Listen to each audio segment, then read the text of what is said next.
Most people's bug-out bags are basically loot drops for the first prepared person who finds them.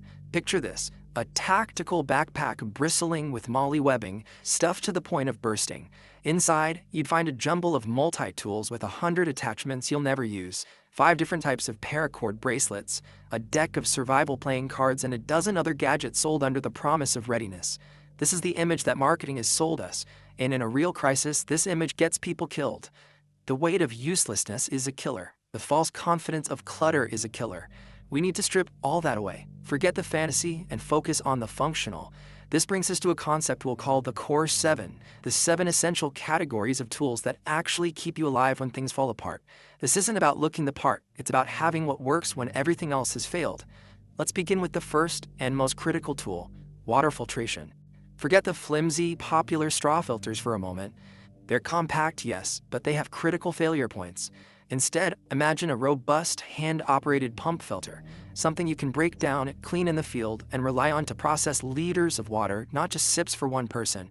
Now pair that filter with its essential partner, a single-walled stainless steel bottle. The single wall is key. It means you can place it directly in a fire. This combination gives you a 2-stage purification system. The pump filters your primary, removing particulates and protozoa. But boiling is the ultimate sterilizer, killing viruses and bacteria that even some filters might miss. Having the ability to boil water isn't a bonus feature, it's a non-negotiable requirement for true water security.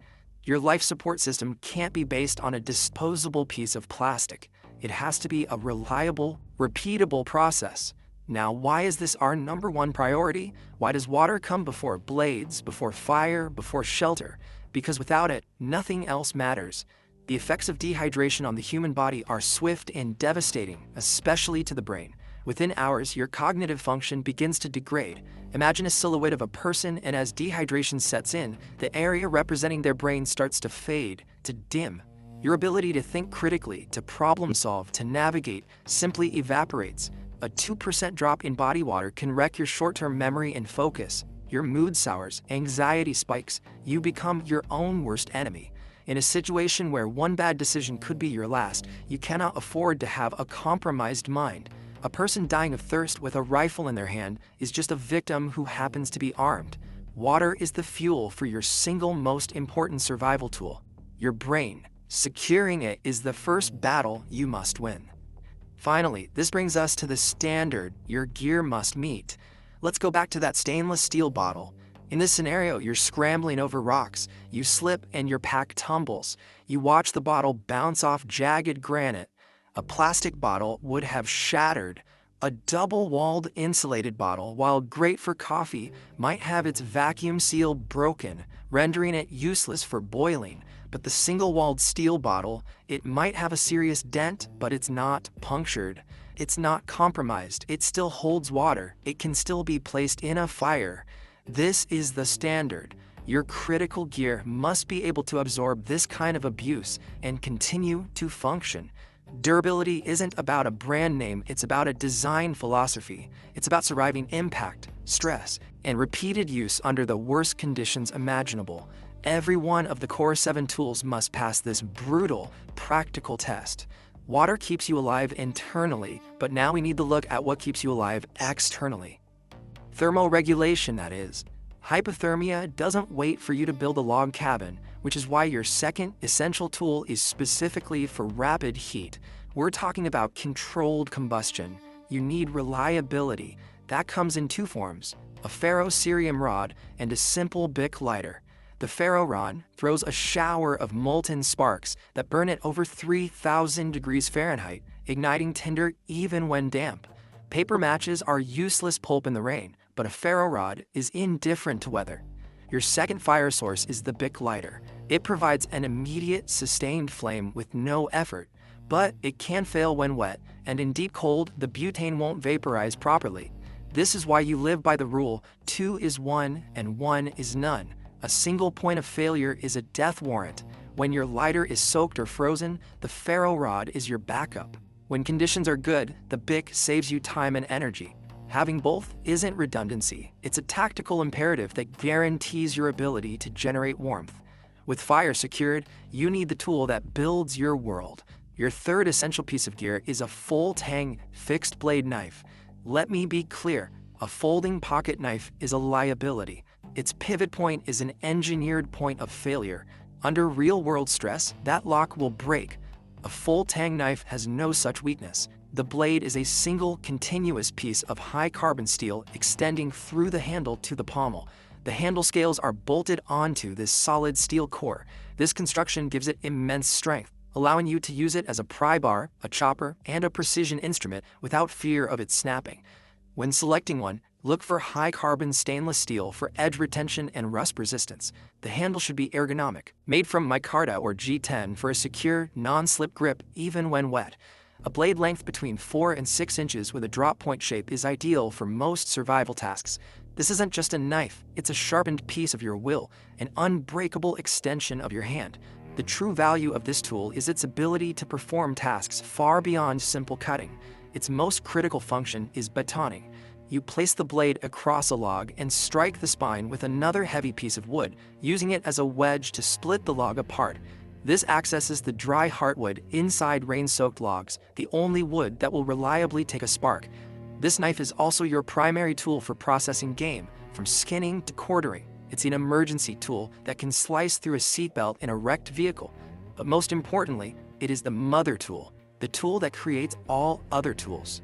With this single blade, you can carve stakes and triggers for traps, fashion a fishing spear, make feather sticks for tinder, and notch logs to construct shelter. Every solution you build in the wild will likely begin with a cut from this blade. It is the cornerstone upon which all your other survival efforts are built, transforming raw materials into life-saving implements. But you must understand the stark limitations of this tool. For all its strength and versatility, a knife cannot do everything. It can help you create warmth, but it cannot be warmth. It is an active tool, but survival also requires passive protection. While you are using the blade to split wood or carve a steak, the wind is still pulling heat from your body. The freezing rain is still soaking through your clothes. The cold ground is still leaching your core temperature while you sleep. A knife cannot be your shield against the relentless exposure of the elements. It's a powerful instrument for shaping your immediate surroundings, but it cannot protect your entire body at once from a hostile environment that is working against you 24 hours a day. It offers you the means to fight back, to build and to create. With fire and a blade, you can shape the world, but you still need a barrier against the elements to survive the night. And that barrier is your fourth tool, because sleeping directly on the ground sucks the heat right out of your bones. It's a physical law, conduction, and it will kill you faster than the cold air will. Your defense is a simple one, often overlooked: a heavy-duty military poncho or a quality ripstop tarp. Forget what they sold you about lightweight single-purpose tents. When every ounce matters, every piece of gear has to fight for its place in your pack. A poncho earns its keep 10 times over. Worn, it's an immediate shield from a sudden downpour, keeping your core dry and staving off hypothermia. But its real value is in its transformation. With reinforced grommets along its edges, it's not just rain gear, it's an instant shelter system. Thrown over a branch or strung up as a lean-to, it becomes a roof, a wall against the wind. It's your ground cover, your gear protector, a makeshift water collector, even an emergency stretcher. It is lighter, more adaptable, and infinitely more useful than a tent. It's the skin of your new home, the first line of defense between your body and a world that wants to freeze you solid. A tent is a luxury. A poncho is a necessity. But a shelter is only as good as what holds it together. A roof is useless if it collapses in the first gust of wind. This brings us to your fifth tool, cordage. And not just any rope. I'm talking about 550 paracord. 100-foot hank of it weighs next to nothing and takes up minimal space, but its utility is almost limitless. That poncho shelter we just talked about, it's held taut by paracord ridge lines and guy lines you rig in minutes. That backpack strap that just snapped under load miles from anywhere, you'll lash it back together with paracord, stronger than it was before. This cord is a lifeline. The 550 designation means it has a minimum breaking strength of 550 pounds, but its true genius lies in its construction. The outer sheath protects 7 individual 2-ply inner strands. Pull one of these strands out, and you have fishing line, you have thread for repairing torn clothing, you have material for a snare or a tripwire. Each 100-foot length of paracord contains 800 feet of usable cordage. It's the binding that holds your entire system together. Now, some will tell you that you can just make cordage in the wild. They'll show you pictures of twisted bark and plant fibers. And they are right, you can. But what they don't tell you is the cost. The cost is time, calories, and focus, your three most precious resources. Finding the right materials, scraping and processing the fibers, and painstakingly twisting them into a usable length of rope is a slow, exhausting ordeal. You can burn half a day of daylight and 1,000 calories to produce 20 feet of weak, unreliable rope that will likely fail you when you put any real tension on it. It's a fool's errand when a proven tool exists. Compare those hours of desperate labor with the simple, efficient act of pulling a bundle of paracord from your pack. Ready in seconds, guaranteed strength, no wasted energy. Being a survivor isn't about proving you can live like a primitive man. It's about using the best tools available to solve problems efficiently so you can focus on the next threat. It's about being smart, not just tough.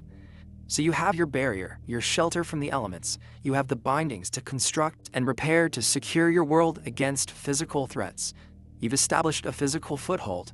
But these tools, this knife, this fire, this shelter, this cordage, they all fight external enemies. They keep the rain off, the wind out, the body warm. They build the fortress. But the most dangerous threats aren't always the ones you can see. They don't howl with the wind or snap branches in the dark. They are silent, and they attack from within. We have shelter and binding, but now we need to talk about the invisible killer that no knife can fight. Infection. It was the leading cause of death before modern history, making your sixth tool non-negotiable. That small scratch you got from a thorn push, the cut on your hand from a can of food, it's no longer a minor annoyance. It is an open door, an invitation. We're not talking about a box of colorful bandages and some ointment. We are talking about an individual first aid kit, an IFAK. This is a trauma kit because out here, every injury is trauma. Inside this kit is your defense against the oldest killer of mankind. A single bacterium slips into that simple cut. Within 20 minutes, it splits. Now there are 2, then 4, 8. An invisible army multiplying exponentially, pouring into your bloodstream, turning your body into a war zone. This is sepsis. It begins with a chill, a fever, then confusion, and it ends with total system failure. Your IFAK is the response force. It holds a tourniquet to completely cut off blood flow and save you from bleeding to death in under 3 minutes. It contains compressed gauze and pressure dressings to pack a deep wound. Most important, it contains broad-spectrum antibiotics. These aren't for a cough. They are the chemical weapons you deploy to eradicate that microscopic invasion before it overwhelms you. In this world, a rusty nail is as deadly as a rifle round. Your IFAK is your armor against it. Once you've secured your body against the enemy within, you must navigate the world without. This brings us to your 7th and final physical tool. Look at your phone. That black mirror is a marvel of the old world. A direct line to satellites that told you where you were at all times. Now look at it again as the screen flickers. No signal. The battery icon turns red, and then nothing. It's a useless piece of glass and plastic, a brick. Its brain is in orbit, and its lifeblood is a power grid that no longer exists. This is why your 7th tool is a physical topographic map and a quality compass. The paper might get red, it might get creased, but it will not die. The magnetic needle doesn't need a battery.